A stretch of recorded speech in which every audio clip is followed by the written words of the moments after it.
અને રાજ્યમાં આકરી ગરમીનો પ્રકોપ યથાવત છે। રાજ્યના 6 શહેરોનું તાપમાન 40 ડિગ્રીએ પહોંચ્યું છે। અમદાવાદ, ગાંધીનગર અને સુરતના તાપમાનમાં વધારો થયો। અમદાવાદનું તાપમાન વધી 42 ડિગ્રીએ પહોંચ્યું છે। ભારે ગરમીને લઈને બપોરના સમયે અમદાવાદ અને સુરતના રસ્તાઓ સુમસામ ભાસી રહ્યા છે। ગરમીથી બચવા લોકોએ શેરડીનો રસ અને ફ્રૂટનો સહારો લીધો છે, ત્યારે અમદાવાદનું તાપમાન પણ 40 ડિગ્રીને પાર પહોંચ્યું છે। બપોરના સમયે અમદાવાદ, સુરત સાથે મહાનગરોના એ ધમધમતા રસ્તા જે સુમસામ ભાસી રહ્યા છે। લોકો ગરમીથી બચવા માટે કેટલાય ઉપાયો શોધી રહ્યા છે। શેરડીનો રસનો સહારો તેમણે લીધો, ત્યારે રાજ્યમાં કાળઝાળ ગરમીનો પ્રકોપ છે। આકરી ગરમી હજુ પણ યથાવત।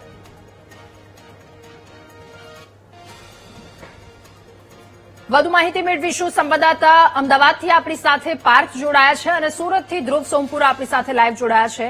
પાર્થ, અમદાવાદનું તાપમાન હાલ 42 ડિગ્રી આસપાસ છે। શું માહોલ છે?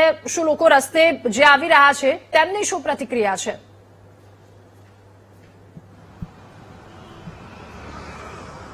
જી, છેલ્લા કેટલાય દિવસથી ગરમીમાં સતત વધારો થઈ રહ્યો છે અને અત્યારે હાલની વાત કરવામાં આવે તો અમદાવાદમાં કુલ 42 ડિગ્રી તાપમાન અત્યારે હાલમાં પહોંચ્યું છે। પરંતુ જે રીતના આજે રસ્તા તમે જોઈ રહ્યા છો, અમદાવાદના મુખ્ય રસ્તાઓ છે કે જ્યાં એકલ દોકલ વ્હીકલો જ આવી રહ્યા છે। મહત્વના જે મોટાભાગના જે રસ્તાઓ છે તે અત્યારે સુમસાન ભાસી રહ્યા છે। તમામ જે ટ્રાફિક સિગ્નલ છે તે ટ્રાફિક સિગ્નલને પણ અમદાવાદ શહેર ટ્રાફિક પોલીસ દ્વારા ફ્રી કરી દેવામાં આવ્યા છે અને ગરમીથી રાહત મેળવવા માટે લોકો અત્યારે હાલમાં કહી શકાય કે જ્યુસનો અને ફ્રૂટ ડીશનો અત્યારે તેઓ ઉપયોગ કરી રહ્યા છે। તમે જે રીતની વાત કરવામાં આવે તો સતત ગરમીનો પ્રમાણ સતત વધી રહ્યું છે। ડિહાઇડ્રેશનની જે સમસ્યા છે તે પણ લોકોને સતાવી રહી છે, ત્યારે શરીરને ગરમીમાં સ્વસ્થ રાખવા માટે લોકો ફ્રૂટ જ્યુસનો પણ ઉપયોગ કરી રહ્યા છે। આપણી સાથે કેટલાક લોકો છે કે તેઓ અહીંયા ગાડીમાં બેસીને ફ્રૂટ ડીશ પણ આરોગી રહ્યા છે અને કહી શકાય કે જ્યુસનો પણ સહારો લઈ રહ્યા છે। તેમની સાથે ખાસ વાતચીત કરવાનો આપણે પ્રયત્ન કરીશું। ગરમીની જે વાત કહી શકાય કે અત્યારે 42 ડિગ્રી ગરમી છે, ગરમી બાબતે શું કહેશો? કેવી રીતની તમે બચાવ કરો છો ગરમીને લઈને? મારું તો માનવું એક જ છે કે અમદાવાદ જેટલી ગરમીમાં તમારે સર્વાઈવ કરવું હોય અને ફિટ ને હેલ્ધી રહેવું હોય તો વધારેથી વધારે તમે ફ્રૂટ્સ કન્ઝ્યુમ કરો, નેચરલ જ્યુસીસ પીઓ અને બસ આ એક ઈલાજ છે અત્યારે અમદાવાદની ગરમીથી બચવાનો। હું તો આ જ માનું। સતત ગરમીમાં વધારો થઈ રહ્યો છે। સતત ગરમીનો વધારો તો થઈ રહ્યો છે, પણ એમાં જરૂરી બી છે કે આપણી બોડીને આપણે ફિટ એન્ડ ફાઇન બી રાખીએ। બસ મારું માનવાનું વાત છે, એટલે હું વધારેમાં વધારે ફ્રૂટ્સ કન્ઝ્યુમ કરું છું, નેચરલ જ્યુસીસ પીવું છું। કોલ્ડ ડ્રિંક્સ નહીં, જે કોલ્ડ ડ્રિંક્સ નહીં, only natural things, fruits and natural juices, બસ। તમે જે રીતના દ્રશ્યો જોઈ રહ્યા છો કે ફ્રૂટ ડીશનો જે સહારો લઈ રહ્યા છે લોકો, જે રીતના ગરમીનું પ્રમાણ સતત વધી રહ્યું છે, ડિહાઇડ્રેશનની ઘટનાઓ પણ સામે આવી રહી છે, ત્યારે ડિહાઇડ્રેશનથી બચવા અને હેલ્ધી રહેવા માટે ગરમીને જે છે તેને નાથવા માટે અત્યારે લોકો ફ્રૂટ ડીશ અને નેચરલ જ્યુસનો પણ આ સહારો લઈ રહ્યા છે। જી બિલકુલ પાર્થ, આભાર આપનો વિગતો સાથે જોડાવા બદલ। હવે સુરતની માહિતી મેળવીશું। સુરતની શું પરિસ્થિતિ છે? ધ્રુવ, એક તરફ વાત કરવામાં આવી રહી છે કે કમોસમી વરસાદ વરસશે એટલે આ પારો ક્યાંક ગગડી શકે એવી શક્યતા છે, પરંતુ હાલની સ્થિતિ 40 ને પાર અલગ અલગ જગ્યા પર પારા પહોંચી રહ્યા છે। શું સ્થિતિ? સુરતીઓ શું કહી રહ્યા છે?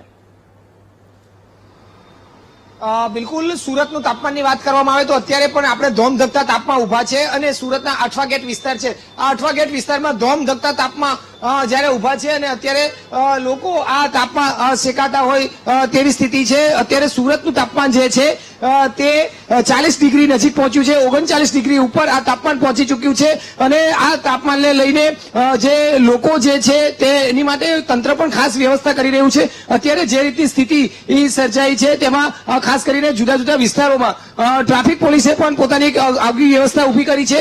શહેરના તમામ 4 રસ્તાઓ જે ટ્રાફિક પોઈન્ટ છે, તમામ જગ્યા છે ત્યાં આ પ્રકારે ગ્રીન શેડ લગાવી દેવામાં આવ્યા છે, જેને કારણે જ્યારે ટ્રાફિક સિગ્નલ પર ઉભું રહેવાનો સમય આવે તો કોઈને આકરા તાપનો સામનો ન કરવું પડે। બની શકે તેટલા લોકો આ છાયાનો એટલે કે જે ગ્રીન શેડના કારણે તેનો ઉપયોગ કરી શકે। સાથે સાથે 1 થી 4 સૌથી વધુ તાપમાન જે છે સુરતનું 1 થી 4 જોવા મળે છે, તેના કારણે 1 થી 4 નું આ જે સિગ્નલ છે તમામ શહેરના એ સિગ્નલ બંધ રાખવાનો પણ નિર્ણય કરવામાં આવ્યો છે અને તેના કારણે લોકો ક્યાંક આ તાપમાં ન શેકાય અને થોડી ઘણી રાહત મળી રહે તે પ્રકારની વ્યવસ્થા કરવામાં આવી છે। આપણી સાથે પોલીસ અધિકારી જોડાયા છે, તેઓની સાથે પણ વાત કરીશું। વેગડા સાહેબ જોડાયા છે। મેડમ એક તરફ આકરી ગરમી પડી રહી છે શહેરમાં, કેવી સ્થિતિ છે અને એવાની વચ્ચે કઈ પ્રકારની વ્યવસ્થા કરાઈ છે?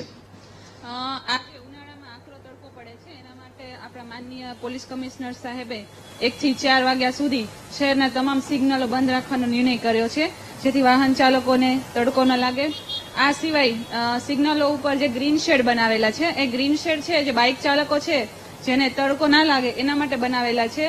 તો એના માટે હું અપીલ કરીશ કે જે ગ્રીન શેડ છે એનો ઉપયોગ બાઇક ચાલકો કરી શકે, એના માટે તેમને પ્રાધાન્ય આપવું. જે 4 વ્હીલ ચાલકો છે, જે બસ ચાલકો છે, તેમને પોતાની બસ 4 વ્હીલ થોડી પાછળ રાખવી અને જ્યારે સિગ્નલ બંધ હોય ત્યારે બાઇક ચાલકો આગળ ઉભા રહી શકે. તો મેમ બીજી શું સલાહ આપશો? કારણ કે 1 થી 4 માં આકરો તાપ હોય, લોકોએ બહાર નીકળવું ના નીકળવું, ખાસ કામ વગર, શું કહેશો? હું લોકોને એ અપીલ કરીશ કે આજકાલ બહુ ગરમી પડે છે, એટલે 1 થી 4 વાગ્યા સુધી જ્યારે તડકો વધારે હોય ત્યારે ઘરની બહાર નીકળવાનું ટાળવું જોઈએ. એ સિવાય વધુ પ્રમાણમાં પાણી પીવું જોઈએ તથા આપણી આસપાસ જે પશુ પક્ષીઓ છે તેના માટે કુંડા અને પાણીની વ્યવસ્થા કરવી જોઈએ.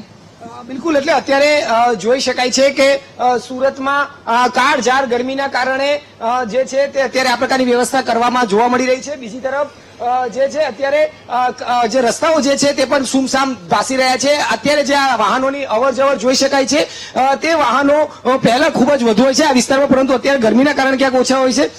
સર, તમે જણાવશો અત્યારે કેવી ગરમી શહેરમાં જોવા મળે છે, કેવું અત્યારે છેલ્લા તાપમાન?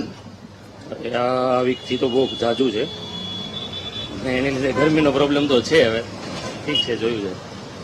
બિલકુલ, એટલે અત્યારે જોઈ શકાય છે લોકો આ શેડનો પણ ઉપયોગ કરતા જોવા મળ્યા છે. કાળઝાળ ગરમીના કારણે લોકો પણ જે છે તે ત્રાહિમામ છે, પરેશાન થઈ રહ્યા છે. બીજી તરફ લોકો જે છે તે આ ગરમીના કારણે ક્યાંક 1 થી 4 જે છે તે બહાર નીકળવાનું ટાળી તો રહ્યા છે, પરંતુ જે લોકો બહાર નીકળે છે તેઓએ પણ આ આકરી ગરમીનો સખત સામનો કરવો પડી રહ્યો છે. હાલ તો તમામ લોકોને એક અપીલ પણ તંત્ર દ્વારા કરાઈ રહી છે કે કામ વગર 1 થી 4 બહાર ન નીકળે અને નીકળવું પણ પડે તો તેની માટે પણ તંત્રએ ખાસ જુદા જુદા વિસ્તારોમાં, તમામ શહેરના વિસ્તારોમાં વિશેષ વ્યવસ્થા કરી છે. ગ્રીન શેડ લગાવવાથી લઈને ક્યાંક છાસનું વિતરણ કરાય છે, ક્યાંક ઠંડા પાણીનું વિતરણ કરાય છે. તો તમામ સિગ્નલો પણ બંધ રાખવામાં આવે છે કે જેના કારણે ટ્રાફિક પર ઉભા ન રહી શકે અને તેના કારણે લોકો પણ આ ગરમીમાં રાહત મળી શકે. ખૂબ આભાર આપનો તમામ વિગતો સાથે જોડાવા બદલ.